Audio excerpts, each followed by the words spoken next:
बिस्मिल्लाहिर्रहमानिर्रहीम। मैं हूं आपका होस्ट आबिद अली। काश्तकार भाइयों, आज हम कैनोला फसल की काश्त के बारे में बात कर रहे होंगे कि आप कैनोला फसल काश्त करके किस तरीके से आप 25 से 30 मन पैदावार हासिल कर सकते हैं। काश्तकार भाइयों, आपने कौन कौन सी वैरायटी आप काश्त कर सकते हैं, किस तरीके से आपने काश्त करनी है, खादों का इस्तेमाल कितना करना है और पानी आपने कितने देने हैं, इन सब चीज़ों के बारे में आज हम बात कर रहे होंगे, तफसील से बात करेंगे। आप जो है वीडियो मुकम्मल देखिएगा। अगर आपने हमारा चैनल सब्सक्राइब नहीं किया तो चैनल को अभी सब्सक्राइब कर दें, साथ में बेल के बटन को दबा दें ताकि फसलों के मुतालिक हमारी जितनी भी वीडियो होती हैं वो आपको बर वक्त मिल सकें। काश्तकार भाइयों, सबसे पहले आ जाते हैं कैनोला का तारुफ कराने के लिए कि कैनोला है क्या चीज़ और इसकी अहमियत क्या है। काश्तकार भाइयों, कैनोला को जो है वो मीठी सरसों भी कहा जाता है। ये सरसों की ही एक ऐसी किस्म है जिससे हासिल होने वाला जो तेल होता है वो बहुत ही बेहतरीन क्वालिटी का तेल इससे हासिल होता है, बहुत ज़बरदस्त मेयार का इससे तेल हासिल होता है। तो काश्तकार भाइयों, अब सरसों के तेल में क्या, सरसों के और कैनोला के तेल में फ़र्क क्या है, इसकी अगर हम बात करें तो सरसों के तेल के अंदर जो है वो एरोसिक एसिड और ग्लूकोसाइनोलेट के जो अज्जा हैं वो बहुत ज़्यादा मिकदार में पाए जाते हैं। एरोसिक एसिड जो है तकरीबन 50% पाया जाता है। उससे होता क्या है कि अगर हम उसे इस्तेमाल करें तो हमारी सेहत के लिए नुकसानदेह है। अगर हम उसे ज़्यादा अरसे के लिए इस्तेमाल करें तो सेहत के ऊपर बहुत ज़्यादा मनफी जो है वो असरात मुरतब होते हैं। काश्तकार भाइयों, अगर आप जो है सरसों की खल जो है वो जानवरों को भी खिलाते हैं तो उनके भी जो हाजमे का मसला हो सकता है, उनके भी जो है वो अफारा वगैरह आ जाता है और अक्सर जानवर मर भी जाते हैं इससे। काश्तकार भाइयों, अगर आप इसे सरसों के तेल इस्तेमाल करोगे तो आपको भी जो है वो गले की खराश, नाक की खारिश और इस तरह के जो एलर्जी वगैरह इस तरह के मसाइल होते हैं। लेकिन जो कैनोला का जो तेल है वो बेहतरीन क्वालिटी का तेल इसलिए कहा जाता है कि इसे डॉक्टर खुद रिकमेंड कर रहे होते हैं। इसे जो है वो दिल के मरीज़ भी इस्तेमाल कर सकते हैं। तो काश्तकार भाई, अब आ जाते हैं इसकी जो वैरायटी कौन कौन सी हैं जो मंजूर शुदा है महकमे की तरफ से। काश्तकार भाइयों, इसकी मंजूर शुदा जो वैरायटी हैं वो पंजाब कैनोला, फैसल कैनोला, आरी कैनोला, इसके अलावा हायोला 401 और रुस्तम कैनोला, ये सारी वो वैरायटी हैं जिन्हें आप काश्त करके 25 से 30 मन पैदावार आसानी के साथ हासिल कर सकते हैं, जबकि इनकी पैदावारी सलाहियत जो है वो इससे भी ज़्यादा है। काश्तकार भाइयों, आपने जो है इसे अब आ जाते हैं कि इसके वक्त काश्त क्या है, किस वक्त आपने काश्त करना है। तो जो शुमाली पंजाब है उसके अंदर इसे काश्त करने का जो टाइम है वो सितंबर के मिड से शुरू हो जाती है, यानी वस्त सितंबर से 15 सितंबर से जो है वो इसकी काश्त का टाइम शुरू हो जाता है और इसे पूरा महीना अक्टूबर का जो है आप काश्त कर सकते हैं। लेकिन जो वस्ती पंजाब है हमारा और जनूबी पंजाब है, इसके अंदर अक्टूबर का महीना 1 अक्टूबर से लेके एंड अक्टूबर, आखिर अक्टूबर तक आप किसी भी वक्त जो है वो कैनोला की फसल को काश्त कर सकते हैं। ये वक्त जो है बेहतरीन तस्वर किया जाता है।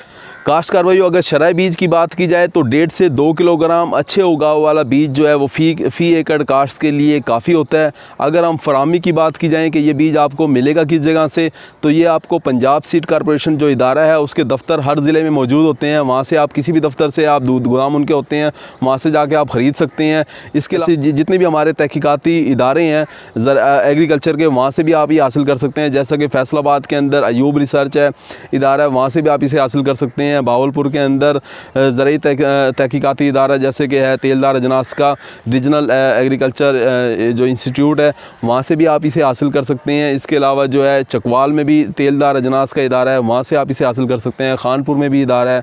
इसके अलावा NARC फैसलाबाद इस्लामाबाद से भी आप इसे हासिल कर सकते हैं।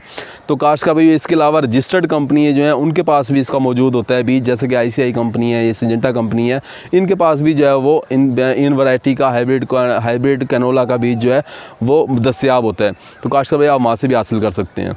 तो काश्तकार भाइयों, अब आ जाते हैं कि इसे आपने किस तरीके से काश्त करना है। भाइयों, आप इसे जो है वो इसे आप 2-3 तरीक़ों से आप इसे काश्त कर सकते हैं। अगर आप इसे छट्टे के ज़रिए काश्त करना चाह रहे हैं, जैसे कि आमतौर पे ज़मींदार करते हैं, तो फिर आपने क्या करना है कि अपनी ज़मीन को तैयार करें, अच्छे तरीके से तैयार करें, हमवार करें।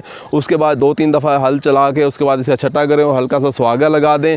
और आपने ख्याल ये रखना है कि जो बीज की गहराई है वो 1 से 1.5 इंच से ज़्यादा ना नीचे जाए, क्योंकि अगर बीज ज़्यादा नीचे चला गया तो उससे उगाव मुतासर होगा। इसके अलावा अगर आप ज़्यादा पैदावार लेना चाहते हैं तो ड्रिल के ज़रिए ज़्यादा पैदावार आती है। आप ड्रिल जो है स्मॉल CD ड्रिल भी आप इस्तेमाल कर सकते हैं, वो भी दस्तयाब है। आपने ड्रिल से जब आप काश्त कर रहे हो तो लाइन से लाइन का फासला जो आपने रखना है वो 1 फुट या 1.5 फुट रखना है। काश्तकार भाइयों, आपके जो खेत के अंदर है वो 60,000 पौधे जो है वो होने चाहिए बेहतर पैदावार हासिल करने के लिए। इसके अलावा काश्तकार भाइयों, आप जो है वो वटों के ऊपर भी काश्त कर सकते हैं। उसमें ये होता है कि आप इसका जो है छट्टा करें और उसके बाद जो है रिजर के ज़रिए वटें बना दें। तो इस तरीके से भी आप इसे काश्त कर सकते हैं। काश्तकार भाइयों, अब आ जाते हैं इसकी खादों के इस्तेमाल के ऊपर कि इससे खादें कितनी ज़रूरत होती हैं। खादों का जो तयन किया जाता है वो ज़मीन की ज़रखेज़ी के ऊपर किया जाता है कि सबसे पहले आप अपनी ज़मीन का मिट्टी का तजिया कराएं और आपको पता चले कि आपकी जो ज़मीन है उसकी ज़रखेज़ी का लेवल क्या है। अगर ज़्यादा ज़रखेज़ है तो आपको खादें कम इस्तेमाल करनी पड़ेंगी, और अगर कम ज़रखेज़ है तो आपको खादें ज़्यादा इस्तेमाल करनी पड़ेंगी। लेकिन अगर आप अपनी मिट्टी का तजिया नहीं करवा सके ज़मीन का, तो फिर आपने क्या करना है कि कैनोला काश्त करने के लिए आपने 1 बोरी DAP, 1 बोरी SOP और 1 बोरी यूरिया आपने इस्तेमाल करनी है। अब DAP और SOP सल्फेट ऑफ पोटाश जो है, ये दोनों बैग जो है ये आप ज़मीन तैयार करते वक्त ज़मीन में डाल दोगे, और जो यूरिया वाली खाद है वो आधी बोरी आप डालोगे पहले पानी के साथ, और आधी बोरी आप दूसरे पानी के साथ जब फसल फूल उठा रही होगी उस वक्त आप इस्तेमाल करोगे। काश्तकार भाइयों, इसे अगर ज़मीन की बात की जाए तो ये कलराठी और सेमज़दा ज़मीनों के अलावा आप इसे सारी ज़मीनों के ऊपर काश्त कर सकते हैं। रेतली ज़मीन के ऊपर भी काश्त नहीं करना, इसे रेतली के ऊपर अच्छी पैदावार नहीं आएगी। तो रेतली सेमज़दा और कलराठी ज़मीनों के अलावा आप इसे सारी ज़मीनों के ऊपर इसे काश्त कर सकते हैं। काश्तकार भाई, अब आ जाते हैं कि इसे आपाशी की कितनी ज़रूरत होती है। तो इसे 3 आपाशी की ज़रूरत होती है। पहली आपाशी आप करोगे काश्त करने के 1 महीने के बाद, दूसरी आपाशी फूल निकलते वक्त, और तीसरी आपाशी जो करनी है वो आपने जब बीज बन रहा हो, दाना बन रहा हो, उस वक्त आपने आपाशी करनी है। काश्तकार भाई, इसके अलावा 2-3 अवामिल और भी हैं जिससे आप करोगे तो आप पैदावार बढ़ा लोगे, जैसा कि जड़ी बूटियों का कंट्रोल, क्योंकि जड़ी बूटियाँ जो होती हैं वो पैदावार में वो पौधे के साथ जो है वो मुकाबला कर रही होती हैं, वो कंपटीशन में लग जाती हैं, खुराक का, पानी का मुकाबला करती हैं पौधे के साथ, फसल वाले पौधों के साथ। तो उससे क्या होता है कि हमारी पैदावार जो है वो मुतासर होती है। इसलिए आपने जड़ी बूटियों को कंट्रोल करना है। अब जड़ी बूटियों का कंट्रोल सबसे बेहतर तो ये है कि आप इसमें गोडी करवाएँ। 2 गोडी करवानी होती है। एक पहले पानी से पहले आप गोडी करवाएंगे, और एक जो है पहला पानी के जब वतर आ जाए फिर उसके बाद आपने 7-8 दिन के बाद आपने पहली दूसरी गोडी करवानी है। इसके अलावा जो है अगर आप इसे गोडी नहीं करवाना चाह रहे तो फिर आप काश्त करने के बाद, जो आपने ड्रिल के ज़रिए काश्त किया है, तो उसके बाद आप जो है एसमेटोलाक्लोर जो हर्बिसाइड है, जो वीडीसाइड है, वो आपने इस्तेमाल करना है। एसमेटोलाक्लोर वो आपने 48 घंटे के अंदर इस्तेमाल करना है। तो उससे क्या होगा कि जड़ी बूटियाँ आप खेत में नहीं उगेंगी। 800 से 800 ml तकरीबन आपने इस्तेमाल करना है, और 120 लीटर पानी के अंदर मिला के वो आपने स्प्रे करवा देना है। तो काश्तकार भाई, अब आ जाते हैं कि आपने इसकी छदराई का अमल भी करना है इसके अंदर। अब छदराई का अमल आपने किस वक्त करना है कि पहला पानी लगाने से पहले जो है, जिस वक्त पौधा तकरीबन 4 से 5 पत्तों की स्टेज पे होगा, उस वक्त आपने छदराई का अमल करना है। और पौधे से पौधे का फासला जो आपने रख देना है वो 4 इंच से लेकर 6 इंच आपने पौधे से पौधे का फासला रखना है। जैसे कि मैंने पहले बताया कि आपके पौधों की जो तादाद है एक एकड़ के अंदर, वो तकरीबन 60 से 70 हज़ार आपके पौधों की तादाद होनी चाहिए अच्छी पैदावार हासिल करने के लिए। काश्तकार भाई, इसके अलावा जो सबसे ज़रूरी बात है वो ये है कि आपने इस फसल के अंदर सल्फ़र का इस्तेमाल लाजमी करना है। अब जो सल्फ़र होती है ये जो है तेलदार अजनास जितनी भी हैं, जैसे कि सोयाबीन है, कैनोला है, या सरसों, या कोई और, या दूसरी सूरजमुखी है, इनके अंदर जो है वो सल्फ़र का इस्तेमाल लाजमी किया जाता है।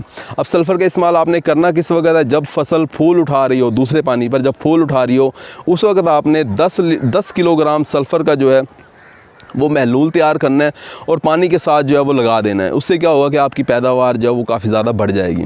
काश्तकार भाइयों, उम्मीद है कि वीडियो आपको अच्छी लगी होगी। अगर अच्छी लगी है तो इसे दूसरे तमाम काश्तकार भाइयों से शेयर लाजमी करें। अपना ख्याल रखिएगा। अल्लाह हाफ़िज़।